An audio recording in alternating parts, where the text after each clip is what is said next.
Has the Army gone woke? Dangerous. The enemy by fire maneuver. Towards the last 5 or 6 years, 13% of the respondents are not enlisting because they believe that women and minorities will face discrimination and not get the same opportunity. But it's something much bigger. Like if people are not enlisting in the military because they believe going to put their life on hold, force them to come up out of the basement and actually do something with their life, and still believe that serving the people is in direct alignment with who they want to be. Has the Army gone woke? What the hell is going on, and why aren't our young sons and daughters deciding to enlist into the United States Army to serve the people of the United States against all enemies, foreign and domestic? So recently I picked up a paper on Post, and it says that the issue is that safety, not wokeness, is a problem. And I wanted to try to discuss this both directly as it relates to this article, and I'll throw out some screenshots so you can kind of read along with me here as we go, but also in a little bit of a dogleg style fashion, if you will. I tend to approach things as opposed to directly. I try to understand root causes and implications, if that makes sense. And throughout this video, now and later, man, I'm looking forward to your thoughts and your comments down below as we continue to grow and enlarge an authentic community that seeks to master our craft, man. That's what this channel is all about. So this news article begins with a accusation that some Republicans blame the COVID-19 vaccine and or wokeness for the Army's recruiting woes. And goes on to say that there have been incentives to give recruiter bonuses up to $4,500 per quarter if they exceed their baseline, but that the Army fell short of 15,000 soldiers, or 25% short of its 60,000 recruitment goal for last year. And then it also highlights and cites a couple studies, well, at least a study that was completed. And it goes on to discuss that wokeness is not the problem, that the Army being dangerous is a problem. And we're going to break that down based off of an interpreted understanding of what's in the paper, as well as just some of my experience about the Army being a dangerous place to work. Of course, I enlisted in the United States Marine Corps to begin with all the way back in 1995 BC, man. That's before cell phones. And at that time, like the military culture was a little bit different. And I don't mean that in to say it was right, wrong, or indifferent. It was just different, right? Because we were not a nation at war. And nobody enlisted in the 90s, especially, in the mid-90s when I enlisted, thinking that you're going to go to war. Like, I received a National Defense Service Medal when I enlisted, which capped off shortly after I came in. But that was because of the Persian Gulf War, right? We weren't sending troops off to locate, close with, and destroy the enemy by fire maneuver.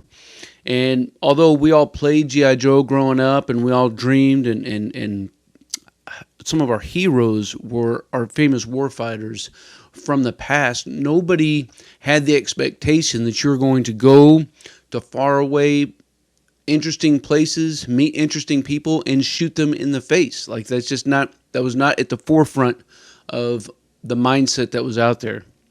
So that all changed in September 12th, 2001. And I'm going to say September 12th because although the emotions and the drive to do just that, to go protect our nation and our interests on the 11th, it certainly was most evident beginning on the 12th moving forward as droves of sons and daughters said, "Here I am, send me."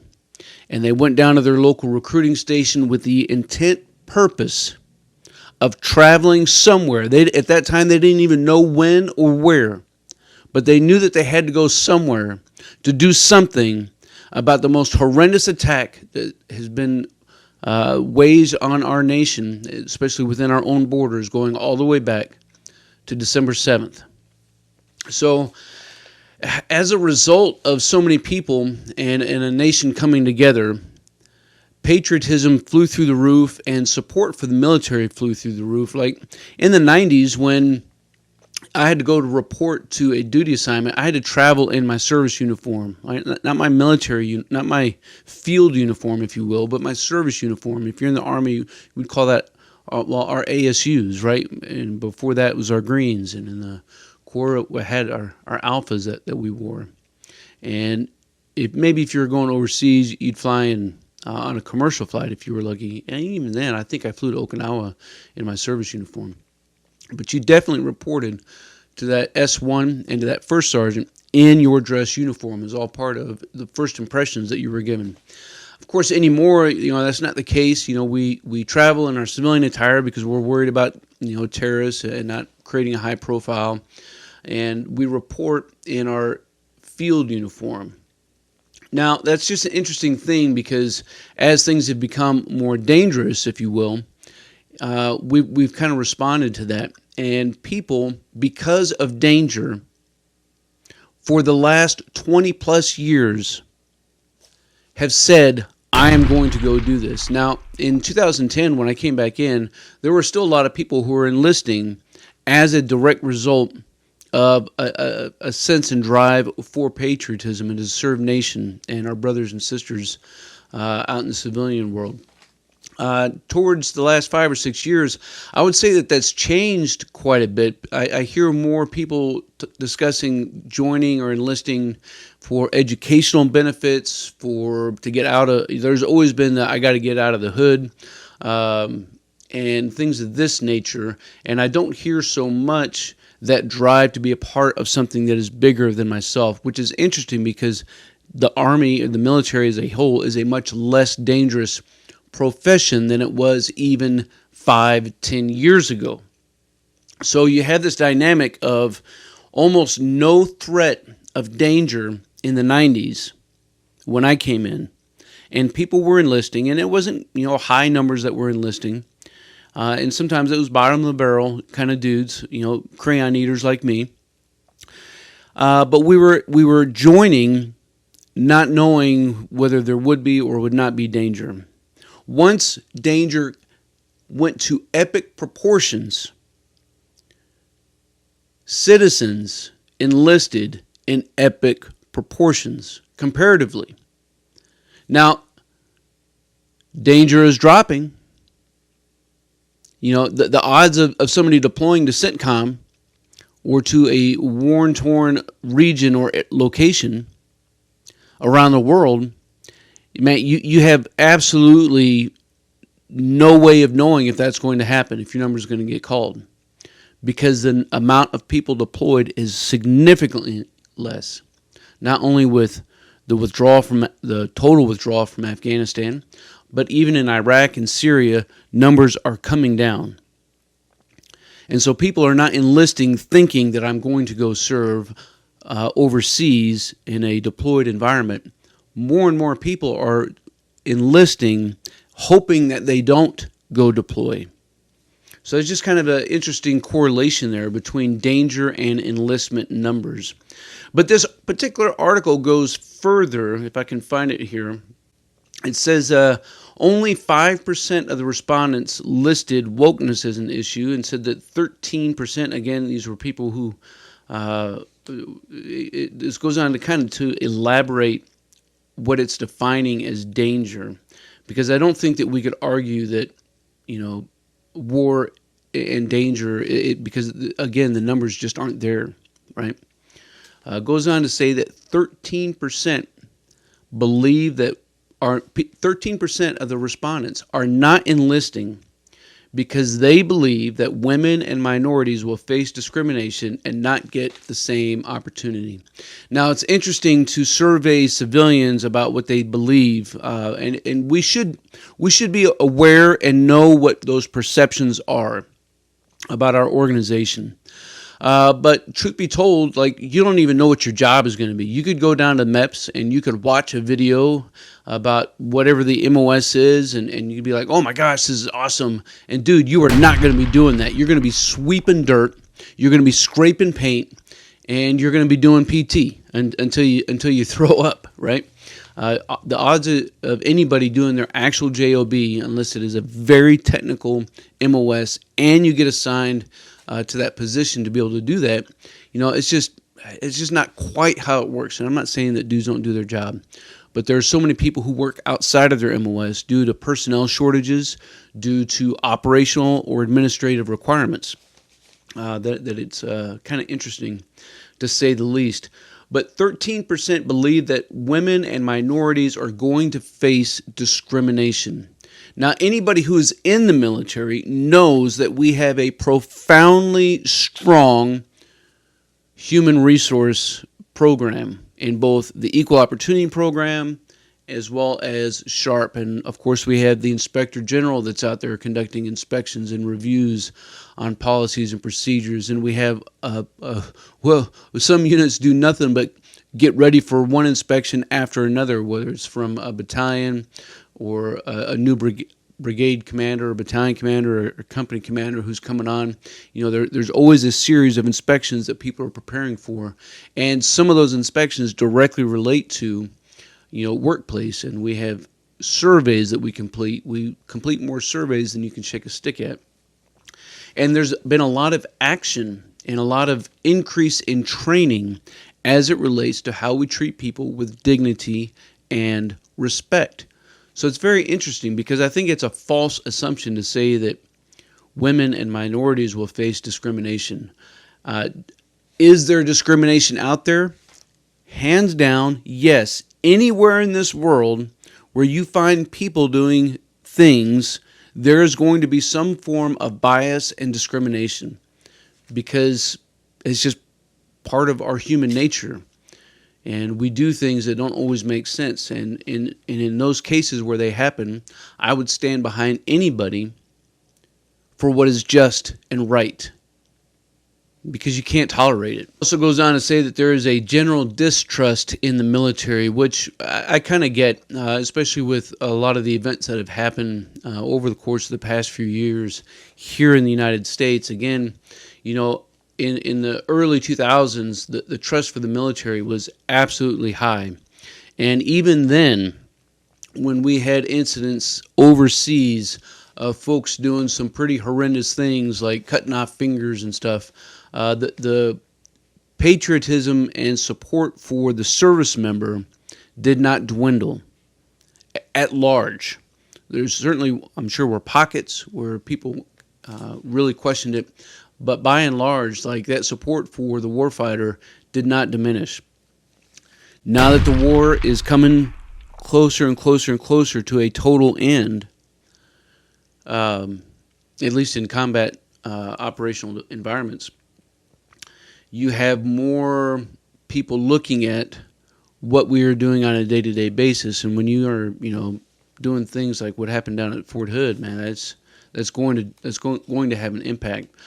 Do I believe that 17-year-olds are thinking about that? No, I think mom and dads may be thinking about that and talking to their kids. But it's just all very fascinating. And this continues on over to page 4.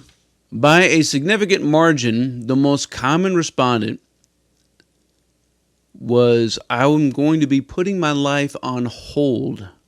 And that was cited by at least 20% of the people surveyed.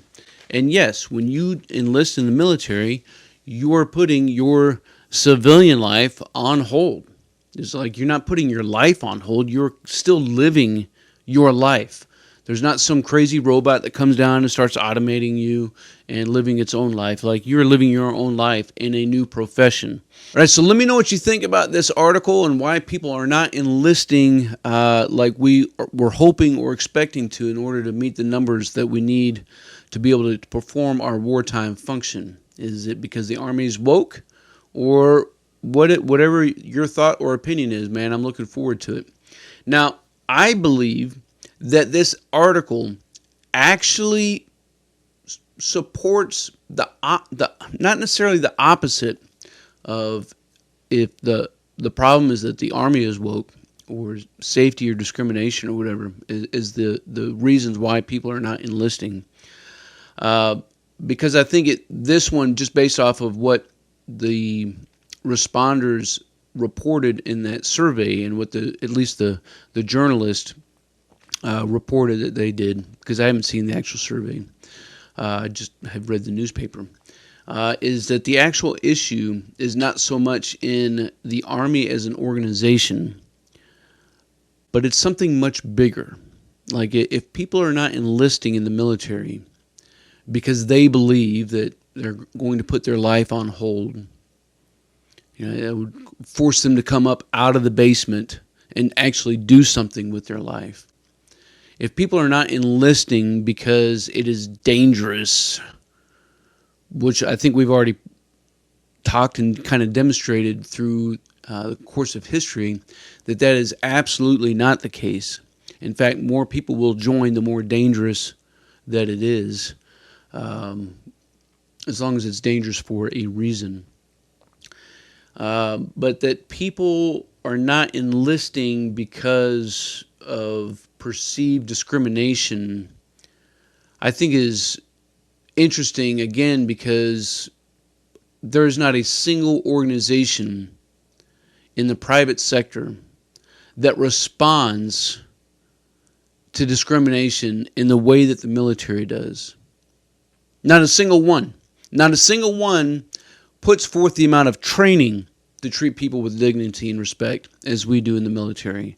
Not a single organization specifically holds each and every single one of their service members accountable, from private all the way up to general, when they do dumb stuff, for not meeting the standard and doing these things and acting with justice and integrity, with virtues that align with the Army values.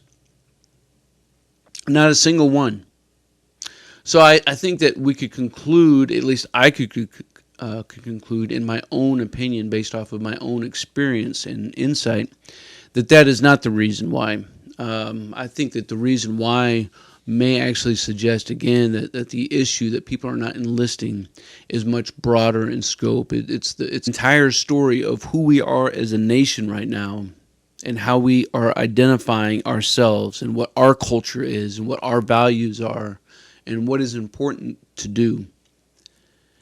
And as it relates to that story that is being generated by people out there, the second order of effect of, is the military in alignment with that story, for a lot of people, from moms and dads all the way down to apparently, the emerging adult generation? The answer to that question is no. Now, good thing is there are a lot more people that are out there who do and still believe that serving the people is in direct alignment with who they want to be. I run into them each and every single day. People coming in and reporting, maybe it's their first duty assignment, maybe it's their second or third, and they are hungry, and they are chasing after, in this profession of arms, standing ready and standing watch over those who are not standing watch. So I'm super stoked about the folks that are coming in and the future that they can provide for themselves, for those who are in our charge, and those who stand ready to protect the interests of our great nation. Team, again, I'm looking forward to your thoughts and your comments down below. Appreciate you guys. Until then, you stay out there, you keep grinding, and you stay stoked. I'm going to go do this directly, now that we're not going to be doing that, and shoot them in the face. Now that you stay stoked.